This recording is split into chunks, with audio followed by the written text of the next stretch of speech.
خودکشی کا جو مسئلہ ہے اس میں آدمی خودکشی کرتا ہے تو اس کا جنازہ بھی جائز نہیں ہوتا، اور اگر یہ خودکشی کرنے والے کا جنازہ جائز نہیں ہوتا تو کیسے پھر ہم کہتے ہیں کہ یہ اس کی ایسی تقدیر تھی؟ تو جب کوئی مرتا ہے تو کہتے ہیں اس کی ایسی لکھی ہوئی تھی. تو اگر ایسے ہی لکھی ہوتی ہے تو خودکشی کرنے والے کی بھی ایسی لکھی ہوتی ہے تو اس کا جنازہ تک جائز کیوں نہیں کراتے؟ لکھی کا بات اور ہے، یہ خودکشی والا مسئلہ بالکل اور ہے. پہلے لکھی طے کر لینا. آپ کیا سمجھتے ہیں لکھی سے؟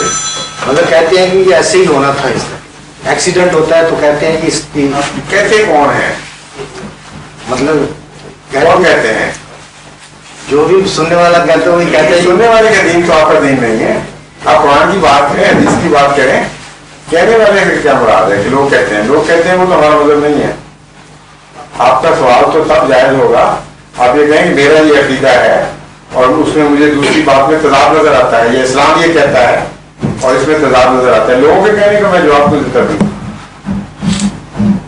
اسلام ہی یہ کہتا ہے یہ خودکشی کرنے والے کہتے ہیں. ٹھیک ہے، باقی بس. اور اسلام نے کہا ہے کہ لکھا ہوا تھا کہ وہ خودکشی کرے گا. دوسری بات تو نہیں نا کہتا اسلام. جیسے اگر انسان ایک بیماری سے مر جاتا ہے، دوسرا ایک ایکسیڈنٹ سے مر جاتا ہے، ٹھیک ہے، اس میں اس کا قصور ہے، بیماری میں ایکسیڈنٹ میں ہے. اگر کوئی بیچارہ نہیں میں بات کر رہا ہوں خودکشی میں ہے، خودکشی میں کوئی قصور میں یہ تو کہنے والا تھا کہ اگر خودکشی میں اگر اس کا دماغ ٹھیک نہیں یا دماغ ٹھیک نہیں تو فیصلہ اللہ کرے گا. تو پھر اس کا جنازہ اسی میں بتا رہا ہوں کہ اس بات کا علم نہیں ہو سکتا کہ پاگل پن کی وجہ سے خودکشی کی تھی یا ڈیفائنس ہے خدا تعالیٰ کو، کیونکہ اس بات کا بارڈر لائن رہتی ہے، پتہ نہیں لگتا. اس لیے خدا تعالیٰ نے اپنے اوپر لے لیا ہے کہ میں فیصلہ کروں گا تم لوگ اس کے سے قدر تلقی کرو. ظاہر جہاں تک دیکھنے والے کا تعلق ہے اس نے خدا کی تقدیر میں دخل دیا ہے، مایوسی کا اظہار کیا ہے. خودکشی اس لیے منع ہے کہ اللہ تعالیٰ نے اول تو جان لینا حرام ہے، اور جو ہماری جان ہے وہ بھی ہم نے آپ نہیں دی ہوئی اپنے آپ کو، ہم اس کے بھی مالک نہیں. یہ اس میں فلسفہ ہے. اپنے بیٹے کی جان نہیں لے سکتا حالانکہ اپنا بیٹا ہے، اسی طرح اپنی بھی نہیں لے سکتا. قتل ہے یہ، اور قتل کے ساتھ مایوسی شامل ہوگی. یعنی خدا کی رحمت سے کل لیا انکار کے بعد خودکشی کرتا ہے. تو یہ دوسرا جرم ہے جس کی وجہ سے احتجاجاً اس کے جنواری جرمانے سے منع فرما دیا گیا. یہ مطلب اس کا نہیں ہے کہ ہر خودکشی کرنے والا جہنمی ہے.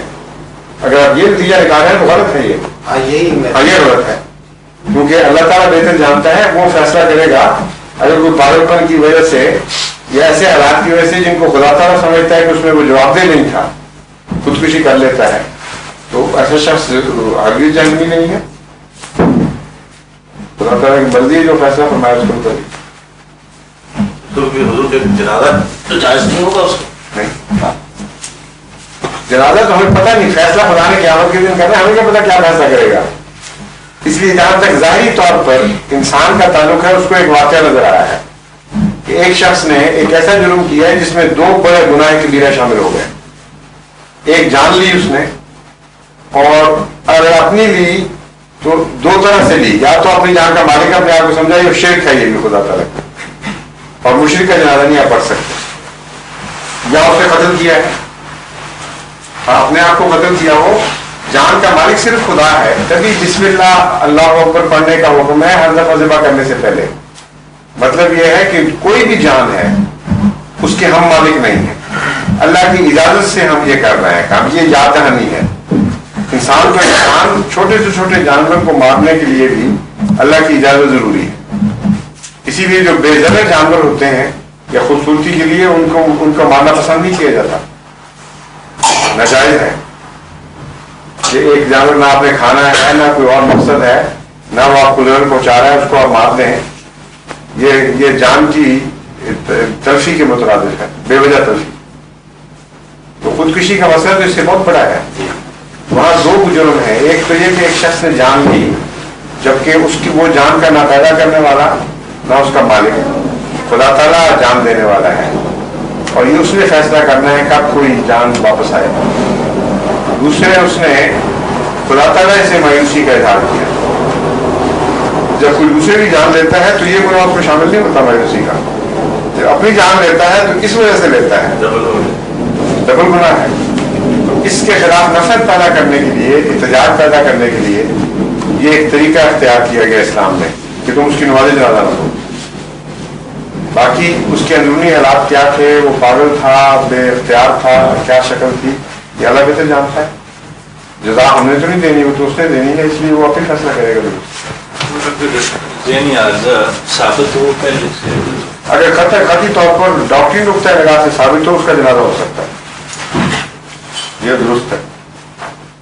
ایک اور بات ہے جو توجہ دلائی ہے، ایک شخص پاگل ڈاکٹروں کی طرف سے ڈکلیئرڈ ہے، جو اپنے نفس پر اختیار نہیں رکھتا، اس کے جنازے کا کوئی حرج نہیں، منع نہیں جنازہ.